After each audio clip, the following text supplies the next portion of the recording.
Hello everyone! So, andito tayo ngayon sa may Agra Fort, sa may Agra, Uttar Pradesh. And ito yung main facade nung fort pagpasok mo sa loob. Meron pa sa may labas, sa main entrance talaga, malaki din. Pero pagpasok mo sa loob, ito yung makikita mo na napakalaking wall ng building na yan. And yung Agra Fort is also known as Lal Killa or the Fork Road or Kilai Akbari. Highlight siya ng city ng Agra, and capital siya dati ng Mughal Sultanate.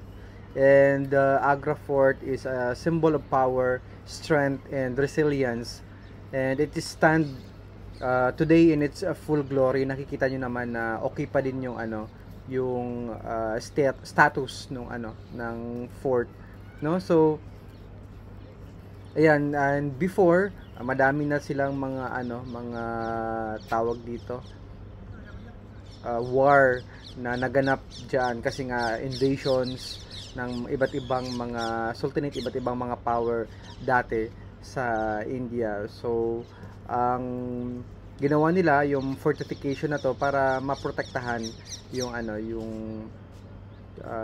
kanilang kaharian dati, no? So the mighty towers and the overwhelming facade instilling fear and awe in the bravest of the brave.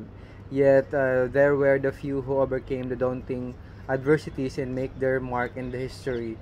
So a signature that still exists today. And yung structures is built as a sign of prowess, remind us, yung grit and valor ng brave men and women who captured, destroyed and built the Agra Fort dito sa may Agra dati. Ayan. So nakakatuwa siya, and parang din, nataon din sa pagbisita ko kasi winter month na siya, November, and okay na yung weather, okay na yung panahon, hindi masyadong mainit, and okay siya maglakad-lakad kahit 10 AM, 12 or 10 like that ng tanghali. Okay siya maglakad, unlike dati na pumunta ako ng New Delhi ng summer, June, and hindi talaga ako makalabas ng hotel na pag lumampas na yung 10 AM hanggang maghapon na yan. Nakakalabas ulit ako pag gabi na, like parang nasa nasa oven ako, nasa sauna ako sa sobrang init talaga niya. And ito nga, natuwa ako kasi malamig yung klima, and okay siya mag-ikot-ikot kahit na tanghali pa kasi malamig na siya. And ayun, makikita mo talaga dyan mamaya, ipakita ko sa inyo yung mga intricate na mga carving sa mga buildings nila. So ayun lang, abangan niyo yung part 5. Ayan, bye bye.